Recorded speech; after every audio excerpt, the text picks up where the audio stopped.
নমস্কার, সনাতন ধর্মকথা চ্যানেলে আপনাদের সবাইকে স্বাগত।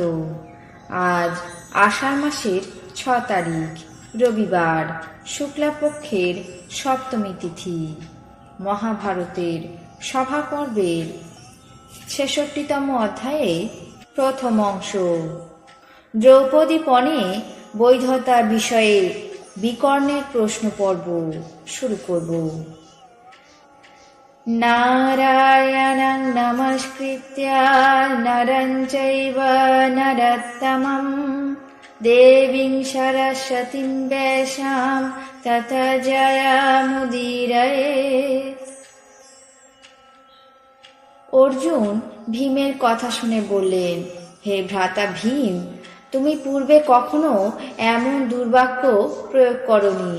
স্পষ্টই মনে হচ্ছে শত্রুগণ তোমার ধর্ম নষ্ট করেছে। শত্রুদের মনোবাঞ্ছা পূর্ণ করো না, ধর্ম আচরণ করো। ধার্মিক জ্যেষ্ঠ ভ্রাতাকে অপমান করো না। দেখো, মহারাজ শত্রুদের দ্বারা দূতে আহ্বান পেয়ে ক্ষত্রিয় ধর্ম অনুসারে তাদের অভিলাষের অনুরূপ এমন ক্রীড়া করেছেন। এটি আমাদের মহান যশস্কর। ভীম বললেন, অর্জুন, ধর্মাত্মা যুধিষ্ঠির ক্ষত্রিয় ধর্ম অনুসারে কাজ করেছেন বলে এতক্ষণ তার 2 বাহু ভস্ম করিনি। ধৃতরাষ্ট্রপুত্র বিকর্ণ পাণ্ডবদেরকে দুঃখিত এবং দ্রৌপদীকে কাতর দেখে সভায় উপস্থিত রাজাদেরকে সম্বোধন করে বলতে লাগলেন, হে রাজাগণ, যাজ্ঞসেনী যা বলেছেন তোমরা সকলেই তার বিষয় বিবেচনা করে বলো। যথার্থ বিচার না করলে আমাদেরকে নরকে যেতে হবে। কুরুবৃদ্ধ, ভীষ্ম, ধৃতরাষ্ট্র, মহামতি বিদুর এরা এসে এই বিষয়ে কিছু বলুন। সকলের আচার্য দ্রোণ এবং কৃপ এরা কোনো কথা বলছেন না কেন? আর যে সকল রাজা চতুর্দিকে বসে আছেন তারাও কাম ক্রোধ পরিত্যাগ করে যথার্থই বলুন। দ্রৌপদী বারবার যা বলছেন তা কোন পক্ষ কার কাছে অভিপ্রেত বিবেচনা করে বলুন। এইভাবে মহাত্মা বিকর্ণ যখন দেখলেন যে তিনি সভাসদবর্গকে যার জন্য বারবার অনুরোধ করলেন তাতে কোনো ব্যক্তি সাধু কি অসাধু কোনো কিছুই বললেন না, তখন তিনি 2 হাত নিষ্পেষণ করে নিঃশ্বাস ত্যাগ করে বলতে লাগলেন, এখন রাজাগণ বলুন আর নাই বলুন, আমি যা ন্যায্য বলে জানি তা অবশ্যই বলবো। মানুষেরা এই সকল বিষয়ে অনুরক্ত হলে ধর্ম তাদের থেকে দূর হয়ে যায়। লোকে তেমন ব্যসন আসক্ত পুরুষের কার্য অপ্রামাণিক বলে মনে করেন। যুধিষ্ঠির ব্যসন আসক্ত হয়ে দ্রৌপদীকে পণ রেখেছিলেন, বিশেষত এই অনিন্দিতা। কিন্তু যুধিষ্ঠির দ্রৌপদীকে পণ রাখার পূর্বেই স্বয়ং পরাজিত হয়ে তাতে সত্যবর্জিত হয়েছিলেন। এদিকে শকুনি পণ প্রার্থী হয়ে কৃষ্ণার নাম উল্লেখ করেছেন। এই সকল বিচার করে দেখলে দ্রৌপদীকে জয়লাভ বলে স্বীকার করতে পারছি না।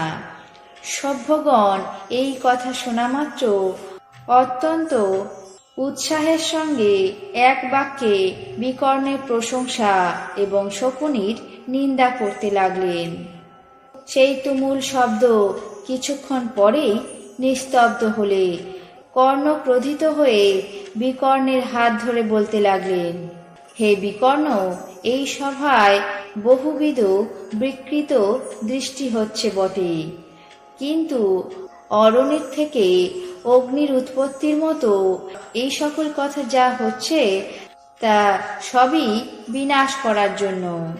এই সকল রাজাগণ দ্রৌপদীর প্রবর্তনা পরতন্ত্র হয়েও যে কিছু বলছেন না তার কারণ এই যে এরা পাঞ্চালীকে ধর্মত জয়লাভ করেছে বলেই জানে। দুর্যোধন ধর্ম তো তাকে জয়লাভ করেছে বলেই জানেন। তুমি কেবল বালক স্বভাব সুলভে অধৈর্য হয়ে সভার মধ্যে বাচালের মতো বাক্য প্রয়োগ করছো। তুমি দুর্যোধনের কনিষ্ঠ, সেই বিষয়ে সর্ববিষয়ে অভিজ্ঞ এখনো হওনি। তাই জন্য দ্রৌপদীকে অজিত বলে প্রতিপন্ন করছো। যখন যুধিষ্ঠির সভার মধ্যে সর্বস্ব পণ রাখলেন, তখন দ্রৌপদীও সেই সর্বস্বের অন্তর্গত। তখন তুমি এই কৃষ্ণা জয়লব্ধ নয় কি প্রকারে জানলে? পাণ্ডবদের অনুমতিক্রমেই দ্রৌপদীর নাম উল্লেখ করা হয়েছে। কি জন্য দ্রৌপদী তোমার মতে অজয়লাভা হচ্ছে? অথবা এক বস্ত্রা দ্রৌপদীকে সভায় নিয়ে আসা হয়েছে, এটা কি অধর্ম বলে প্রতিপন্ন করছো? এখন তার কারণও শোনো। দেবতারা স্ত্রীলোকদের একমাত্র স্বামী বিধান করেছেন। দ্রৌপদী সেই বিধি নিয়ম অতিক্রম করে অনেক স্বামীর বশবর্তিনী হয়েছেন। সুতরাং সে 12 স্ত্রী, তাতে কোনো সন্দেহ নেই। তাই তাকে সভার মধ্যে নিয়ে আসা বা বিবস্ত্র করা আশ্চর্যের কোনো বিষয় নয়। দ্রৌপদী ও পাণ্ডবদের মধ্যে যা কিছু আছে, শকুনি সে সমস্ত ধর্মতই জয়লাভ করেছে। অতএব হে দুঃশাসন, বিকর্ণ অত্যন্ত বালক, তুমি পাণ্ডবদের এবং দ্রৌপদীর সমস্ত কিছুই গ্রহণ করো। কর্ণের কথা শোনা মাত্র পাণ্ডবগণ নিজেদের উত্তরীয় বস্ত্রগুলি প্রদান করে সভার মধ্যে বসে রইলেন।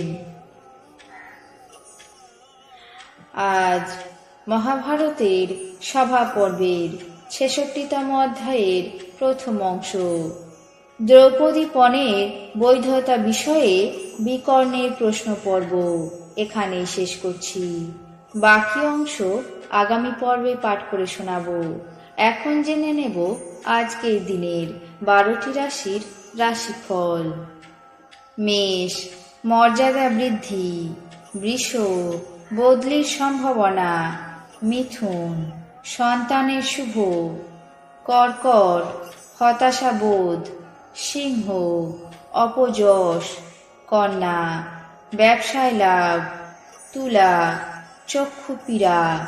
বৃশ্চিক, মানসিক অবসাদ। ধনু, লগ্নিতে বাধা। মকর, সম্পর্কের অবনতি। কুম্ভ, কর্মসূত্রে ভ্রমণ। মীন, ভাতৃবিরোধ। এই ছিল আজকের দিনের 12টি রাশির রাশিফল। আপনাদের কেমন লাগলো তা অবশ্যই কমেন্ট বক্সে জানাবেন। চ্যানেলটিকে সাবস্ক্রাইব করবেন, লাইক করবেন, শেয়ার করবেন। ধন্যবাদ।